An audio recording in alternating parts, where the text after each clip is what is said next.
Hello, magandang umaga sa inyo lahat. Lagot kayo kay Casper. Lagot kayo kay Casper. Si si Puginius, lagot ka. So, ito kasi no, care of Casper 888 to ha. 'Di ba last time si si Puginius tingnan natin yung ano ni Fuji. 'Di ba pinost niya yung ano, yung resume ni ano ni Tito Casper. Pakita natin ha. Ito, sana ba 'yon?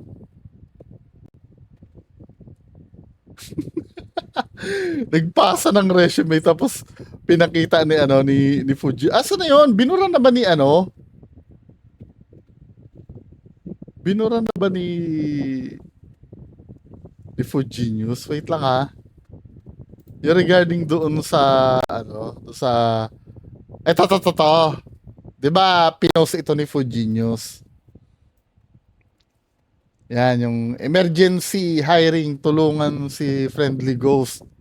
Si Edmundo Casper Saranya, dating driver bodyguard ni Norman Mangusin, aka Francis Leo Marcos. 2 buwan na siyang tinanggal sa trabaho, 3 buwan, bla bla bla. So, pinost ni Fujinyo si resume, yung CV ni Tito Casper.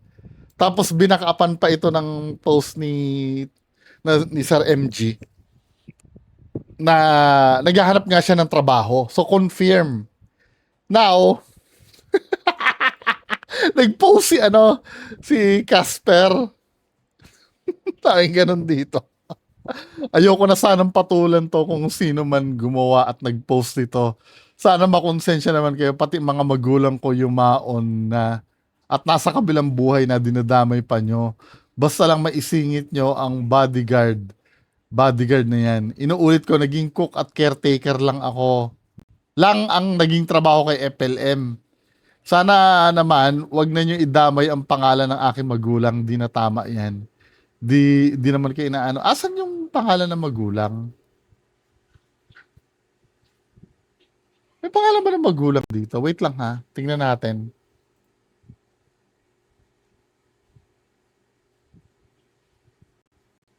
Wala namang ano eh. Oo, ito nga pala. Sorry, nakalagay nga naman dito.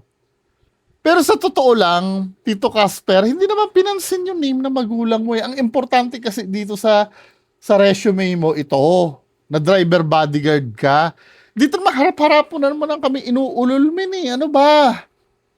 Ano ba, para ilulusot mo pa rin ba na hindi ka caretaker? Okay, sige, granting caretaker ka, ano?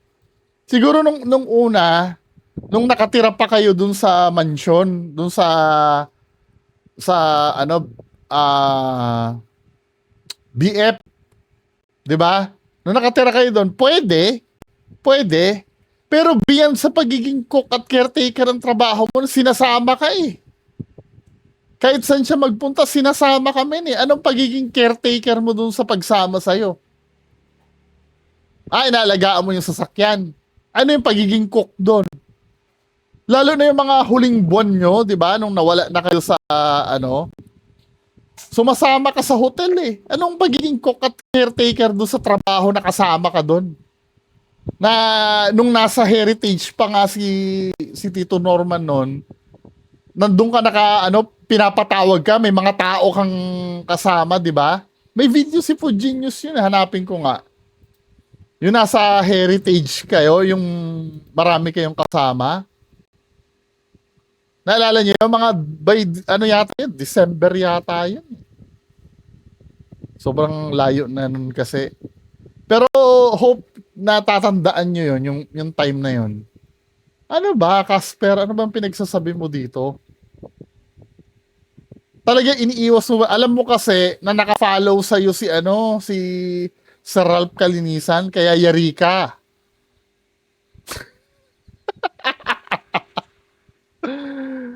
Ayoko na sana patulad to kung sino man gumawa ng post na to.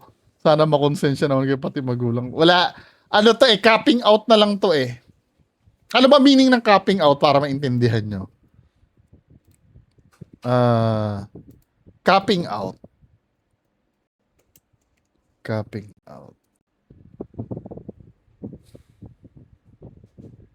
Cap out.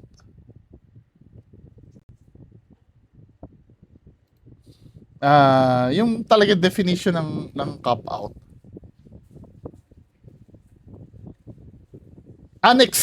Excuse na lang ito. Ito yung tamang ano. Ayon dito sa ano, Merriam-Webster. Ito yung pinakamagandang definition, yung number 2. An excuse or means of capping out for capping out. Yung capping out na lang. Palusot.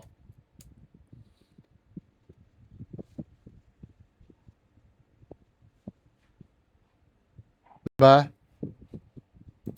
Feeling ko, ano, capping out mo na lang to dahil kung tutuusin, walang dumamay sa magulang mo eh. Ay, nito nga lang, nung sinabi mong dinamay ang magulang mo, hinanap ko pa talaga eh, asan yung magulang? Doon lang nakita, kahit ba naman makilala namin yan, unang-una sinabi mo, patay na. Hindi naman, parang ganyan din yung idol mo eh. Yung ano, yung amo mo eh. Yung ang hilig magtuturo sa mga bagay na, alam mo, makalusot lang. Di ba? Binlock nga itong mga details mo, hindi ka naman pwedeng, ano niyan. I don't know, pwede bang data privacy act to? Itong ganitong pagpo-post. Ako, men. Wala. Na ano eh, naungkat uli yung issue na bodyguard ka pala talaga eh. Di ba? Driver bodyguard. Nako, may imbestigahan ka patuloy. Lalo na yung pag... Talaga to si Casper eh. Ay, nako. 7 minutes pa lang. Meron pa tayong ibang may oras pa tayo para may pag-usapang iba. Ito ay galing sa ano no? Galing sa page ni Casper 888. Ano itong video na to? Ngayon po ang ating bansa ay humaharap sa tinatawag na Ito yung 2020 pa. 2020 pa ito eh. crisis at hindi po natin alam kung hanggang kailan po ito matatapos. Alam nyo po, apektado po ang aking mga kumpanya, Naks! ang palaisdaan, ang tapakalera, lahat po. Pati garment, agency, factory, pati po yung Dami, no? Just imagine kung let's say, granting na totoo na meron siyang kumpanya noong 2020. So, 6 years, tunaw lahat yan? Biglang nawala lahat? Walang-wala ka na ngayon? Napakahirap naman paniwalaan yan, di ba? Yung ganyan. Tsaka, aking ano ba yung mga yan? Sa dinami-dami mo negosyo, never kang nag-mention ng isa. Or kahit nga mismo mga supporter nito nung time na to eh. May mami-mention ba kayo yung negosyo nito? Oh, sinabi niya pala isdaan, garment. Ano pa bang mga negosyo yon? tinatawag na design conic.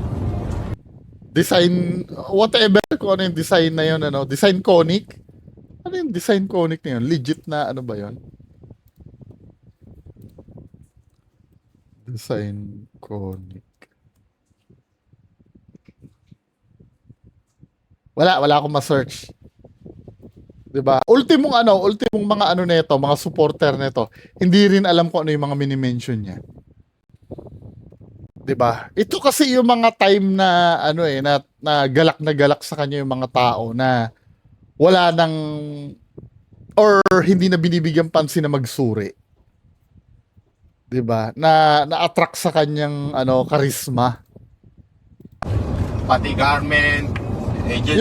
Kahit yung garment na yun, alam mo ba na na dati, nakipagdebate ako, Sir Nasukir, bati na kami ni Sir Nasukir eh.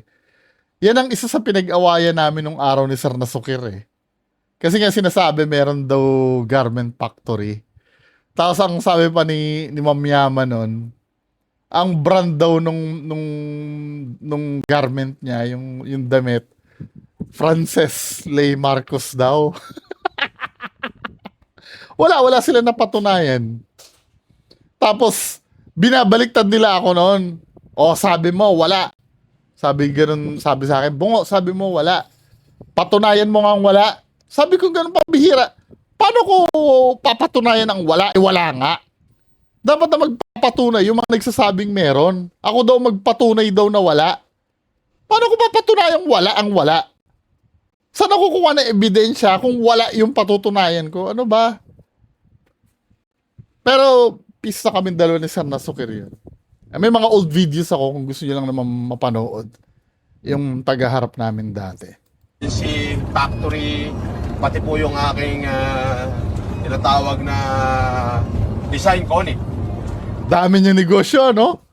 Ni isa, wala tayo naramdaman. Pero it doesn't matter. Kahit malugi po yun.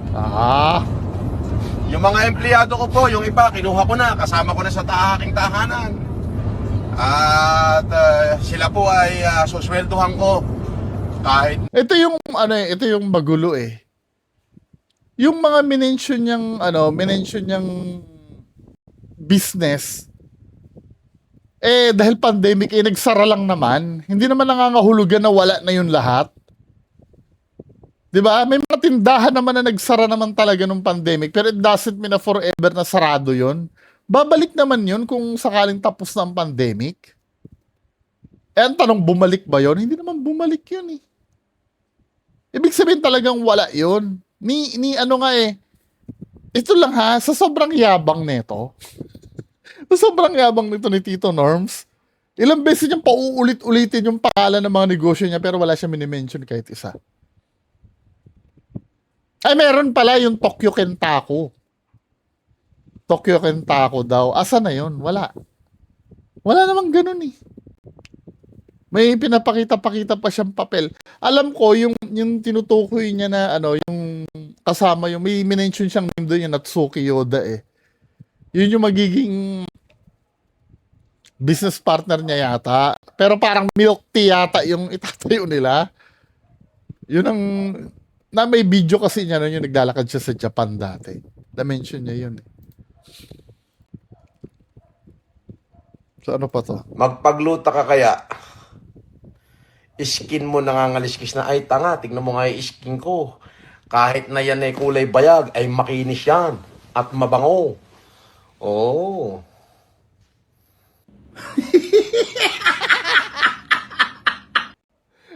Anyway, so yun lang muna pag-uusapan natin. Tapos kahit pa paano naka 13 minutes tayo ngayong umaga. Magandang umaga sa inyo lahat. Bye-bye.